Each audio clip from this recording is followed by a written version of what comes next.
Halo semua, kembali lagi di LDA Channel. Kali ini kita akan membahas mengenai mata uang euro.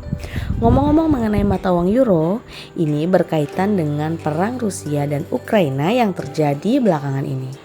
Apa yang terjadi dengan mata uang euro? Yuk, mari kita bahas. Pada awal tahun 1999, euro melakukan debut sebagai unit keuangan di pasar korporasi dan investasi Eropa. Untuk pertama kalinya, negara-negara Eropa memutuskan menggunakan satu mata uang yang diberi nama euro. Sebanyak 11 negara Uni Eropa yaitu Austria, Belgia, Finlandia, Prancis, Jerman, Irlandia, Italia, Luxembourg, Belanda, Portugal, dan Spanyol ikut meluncurkan mata uang tersebut. Penerbitan mata uang euro memiliki tujuan untuk meningkatkan pertumbuhan dan integrasi perekonomian Eropa. Konversi ke mata uang euro bukan tanpa kontroversi. Meskipun mata uang bersama akan memudahkan transaksi bisnis dan perjalanan di seluruh Eropa, ada kekhawatiran proses transisi yang memakan biaya besar, potensi pemalsuan uang, kenaikan inflasi, sampai kehilangan kendali atas perekonomian para anggota. Pada awalnya, euro diperkenalkan sebagai unit moneter non-tunai pada tahun 1999. Uang tunai berbentuk kertas dan koin mulai digunakan secara luas pada tahun 2002. Di hari pertama peluncurannya, euro dengan nilai tukar terhadap dolar Amerika Serikat sebesar 1,17 euro memberikan asa dan sekaligus harapan bahwa muncul penyeimbang terhadap dolar dalam kancah perekonomian global. Berikut 19 negara yang menggunakan mata uang euro saat ini.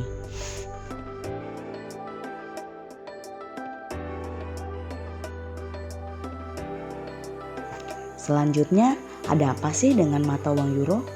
Dan apa kaitannya dengan perang Rusia-Ukraina saat ini?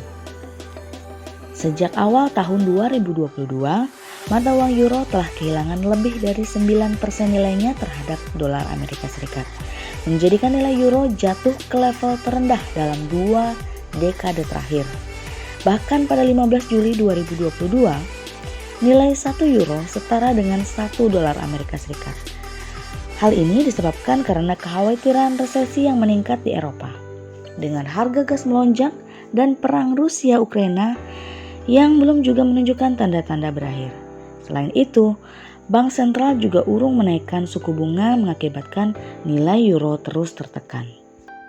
Nilai euro pun merosot secara fraksional terhadap pound sterling dan penurunan euro lainnya sekitar 1,4% terhadap yen Jepang. Inflasi zona euro mencatat rekor sebanyak 8,6% pada Juni 2022, mendorong Bank Sentral Eropa untuk membuat pemberitahuan kepada pasar tentang niatnya pada bulan Juli 2022 untuk menaikkan suku bunga pertama kalinya dalam 11 tahun terakhir. Namun, peningkatan kekhawatiran resesi akan membatasi kapasitas Bank Sentral dalam mengetatkan kebijakan moneter. Diketahui bahwa tingginya inflasi di Eropa antara lain didorong oleh meroketnya harga gas selama beberapa bulan terakhir. Inilah dampak tidak langsung perang Rusia dan Ukraina yang berimbas pada pengurangan pasokan gas alam cair dari Rusia ke negara-negara Eropa.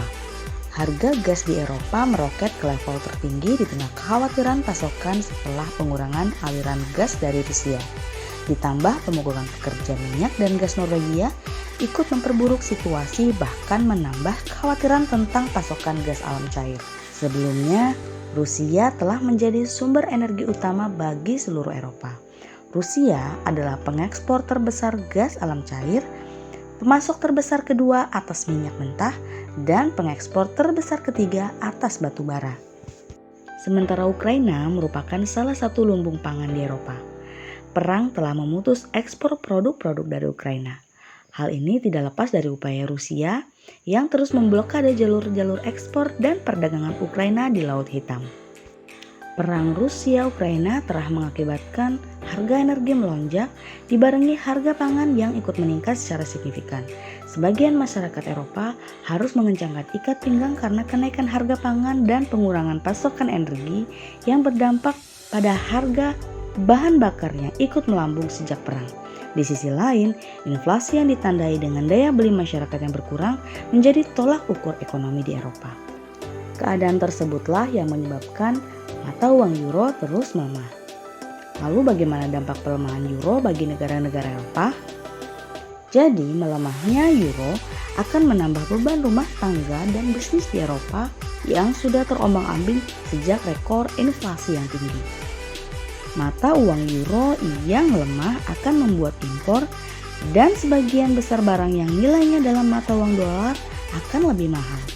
Ketika barang-barang tersebut merupakan bahan mentah atau barang setengah jadi, biayanya tentu akan semakin lebih tinggi. Dalam keadaan normal, mata uang yang lemah dipandang sebagai kabar baik bagi negara-negara eksportir karena mendorong harga ekspor yang lebih murah dalam dolar. Namun kondisi sekarang ini akibat gesekan rantai pasukan global dan perang di Ukraina menjadikan harga semakin tinggi dan mengurangi pendapatan. Lalu, bagaimana dampak pelemahan euro bagi perekonomian Indonesia? Secara umum, tidak ada dampak yang signifikan terkait pelemahan euro ini. Hanya saja, untuk barang-barang impor, tarifnya akan lebih melonjak dibanding sebelumnya. Bagi masyarakat Indonesia, lebih efektif untuk menggunakan dan mencintai produk-produk dalam negeri, serta mengurangi ketergantungan membeli produk-produk impor. Mulai sekarang, belilah produk-produk buatan Indonesia. Cintai produk-produk dalam negeri. Semoga video ini bermanfaat ya. Sampai ketemu di video selanjutnya.